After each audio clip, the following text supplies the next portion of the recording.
complet. C'est Bernard Supra qui nous fait le bonheur de découvrir les plantes depuis des années. Alors Bernard Supra, vous êtes le self-made man parfait en quelque sorte. Vous avez été au départ un technicien supérieur en art des jardins, c'est-à-dire en paysagisme.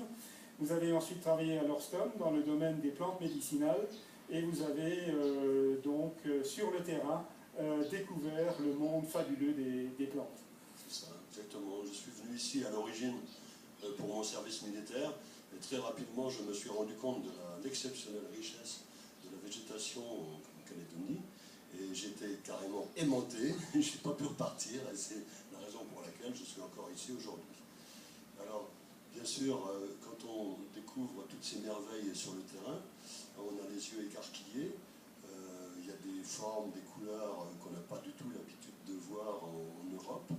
Et bien entendu, on a envie de savoir ce que c'est. On a envie de mettre des noms dessus. Et à l'époque, il n'y avait quasiment rien comme document. Le seul document qui faisait autorité, c'était la flore de Guillaumin. Mais bon, déjà, la flore de Guillaumin, c'est bourré de termes techniques. C'est très bien fait, hein, mais technique et en plus, aucune illustration. Donc, longtemps après, j'ai commencé à écrire des articles de vulgarisation dans les Nouvelles Calédoniennes, ça a duré 10 ans. Et puis tout le monde me disait, mais là on voit que tu fais de la recherche, il y a vraiment un gros boulot. C'est tellement dommage que ces papiers finissent à la poubelle. Ça sert en général pour emballer les épluchures de pommes de terre. C'est vrai que le journal c'est du consommable. Alors évidemment, bon, je passe ensuite sur tous les détails, mais j'en suis venu à l'édition, l'auto-édition d'ailleurs. L'auto-édition, oui, alors là, il y a une quantité de livres absolument remarquables qui sont en plus des véritables encyclopédies, des produits lourds. Hein. On est là en présence de livres qui ne se font pas en 5 minutes. Donc le premier, ça a été les plantes littorales de Nouvelle-Calédonie. Ensuite, il y a eu en 2 volumes le florilège des plantes de Nouvelle-Calédonie, 2 énormes encyclopédies qui ont eu d'ailleurs le prix Popeye en 2013. Et puis, plus récemment, un livre plus accessible, disons plus transportable, le guide de terrain, 1001 plantes en Nouvelle-Calédonie, avec donc un minimum de pages, 1001 plantes à découvrir et à regarder. Et alors, ce qui est extraordinaire, Bernard Supra, c'est que vous avez tout fait tout seul, vous-même, sans la moindre aide, et en apprenant tout, encore une fois, sur le terrain. J'ai du mal à imaginer que je sois capable de sortir un boulot pareil tout seul, effectivement, mais c'est encore une fois, c'est la passion qui me porte. Et je me suis formé à la difficile école de la PAO. Hein. Normalement, c'est un métier, ça. Hein. Mais merci au passage à Christine Roussel, hein, qui m'a quand même donné de bons conseils. Et puis surtout, merci à tous les tutoriaux que j'ai pu glaner à droite, à gauche dans Internet. Ça aussi, ça m'a beaucoup aidé.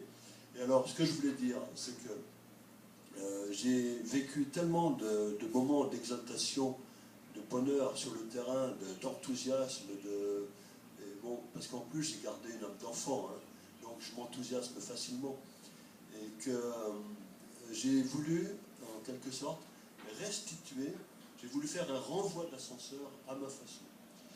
Et je me suis dit, toutes ces plantes qui ont été tellement généreuses avec moi, maintenant c'est à moi de les présenter dans un écrin le plus noble, le plus beau possible. Et c'est la raison pour laquelle j'ai mis tout mon cœur, toutes mes tripes pour présenter ces ouvrages qui d'ailleurs font maintenant autorité, qui plaisent beaucoup. Oui, c'est ça, parce que c'est à la fois le travail d'un autodidacte et d'un auto-éditeur parfait, puisque vous maîtrisez aussi, vous maîtrisez pas. Ces livres sont faits magnifiquement, et ils allient la rigueur scientifique à la vulgarisation, pour le plus grand public possible.